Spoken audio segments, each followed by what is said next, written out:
I am proud to have laid out by far the most aggressive, most visionary plan to liberate our children from the Marxist lunatics and perverts who have infested our educational system. They're perverts. Yep, that was Donald Trump talking to a group of far-right conservative moms calling Democrats perverts, which is rich coming from this guy. You're going up the escalator?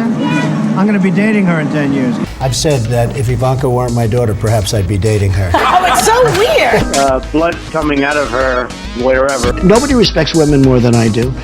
Grab them by the... Now, that pervert clip was from last year when he addressed the feminine neo-Nazi group Moms for Liberty that I assume only gets buzzed off white wine. Not hyperbole, folks. The New York Times confirmed the squadron of helicopter moms was getting buzzed off white wine and that one of their local chapters once accidentally quoted Adolf Hitler, he alone who owns the youth gains the future, and then issued an apology disavowing the Fuhrer, saying we should not have quoted him in our newsletter. But still, the summit on Friday of the Moms for Hitler Had Some Good Points group made for a good case study. It was packed with the sort of voters Trump hopes can help him win in November. Fired up suburban women. So can I ask you to do me a favor? Suburban women, will you please like me? I saved your damn neighborhood, okay? Okay, and I think we're going to see that the women really like Trump a lot. They say the women will never vote. Then I got 52%. They said, what the hell happened with the women? And we'll get into shortly exactly how Trump's recent misogyny has been driving female voters away in droves, as well as the myriad insanities Trump mansplained to the gung-ho group of baby vessels. But first, it's worth taking a brief, deeper look at what this group stands for. Even if you don't know Moms for Liberty by name, you're probably still familiar with their work. The group got their start protesting against mask and vaccine requirements in schools and have since transitioned their mission to banning books from school libraries and classrooms, fighting diversity, equity, and inclusion programs, and trying to get local school board members they don't see as conservative enough voted out of office. Wow. Getting these lunatics to believe that Trump would rather sleep with them than have their vote sure seems like a tough nut to crack. Or maybe a better analogy that they'd understand, tough to grab.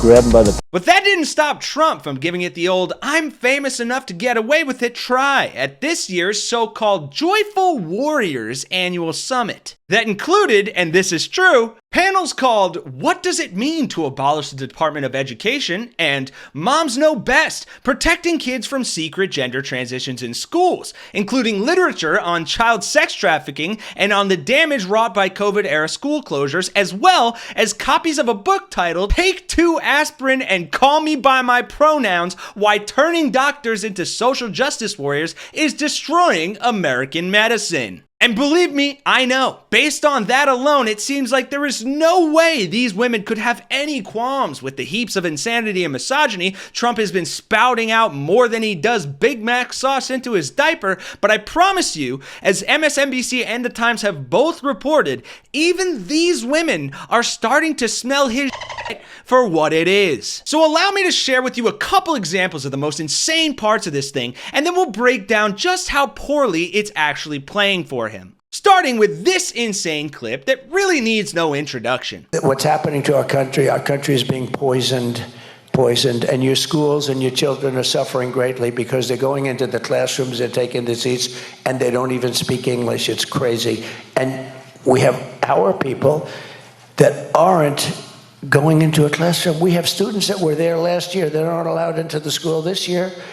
They're not allowed. Alright, setting aside the blatant racism that apparently plays well with women so pumped up on Ambien and white wine they probably don't remember what he said, maybe those kids that you're baselessly claiming aren't in school anymore aren't there because those fascist conspiratorial helicopter moms decided to homeschool them instead. Not exactly a far stretch, but far more likely is that they were probably deemed threats to the public and aren't allowed back because they keep posting manifestos on their social media pages. And in Trump's over 2 hours of mansplaining misogyny to pill-popping nutjobs, he also seemingly accidentally admitted that he lost the 2020 election. We get the most votes of anybody, of any sitting president in history, and he beat us by a whisker, and it was a terrible thing. Right, a cool 7 million votes is losing by a whisker. But then again, I can't blame him. We all know Trump is size challenged. But as I mentioned earlier, the Times explained that not all of the incubators,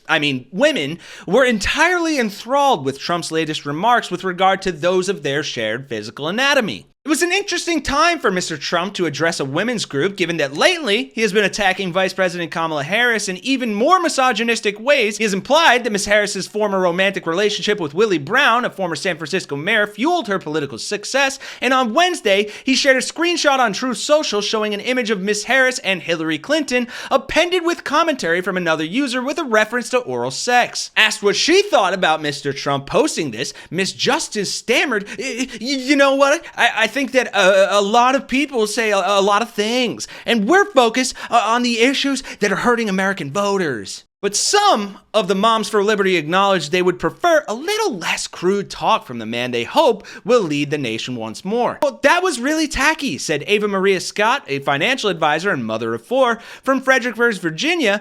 "He needs to get off the tweets. That's very disrespectful." Harsh words from the mother of, I assume, Bradford the 1st through 4th, all of whom aren't allowed to say the word heck at the dinner table. But here's where things get really bad for Trump and thusly really good for America. But given how extreme Moms for Liberty is, I actually think it's an open question whether Trump continuing to tie himself to the group is a political asset or a liability.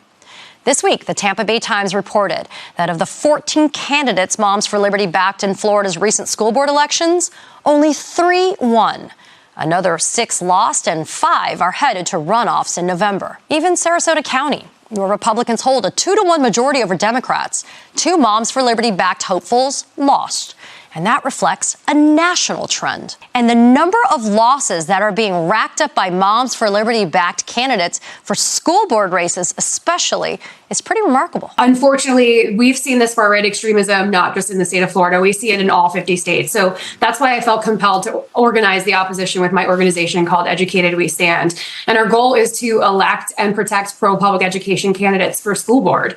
And this is an incredibly important point that I think sometimes gets lost in all the talk that we do about this presidential election. Whether it's us saying to vote blue or all of you spamming it in the comments, which please keep doing, there is a deeper and arguably more poignant point to that message than voting for Kamala Harris as the president of these United States. And that is voting blue down the ballot. I think it's something that is not said quite enough, but the buck does not stop as much as he wants it to with Donald Trump. And in fact, especially in states like mine, California, New York, all these very blue states that are guaranteed to go to Democrats on those very big ticket elections, it has never been more important to fight against this small but loud minority of MAGA far-right lunatics that are trying to infect everything from our school boards to our local city councils. And I appreciate you all watching and listening to me rant on, and I promise I'll wrap this up, but if there's one thing that we can all take away from this video, hell, this election cycle in general,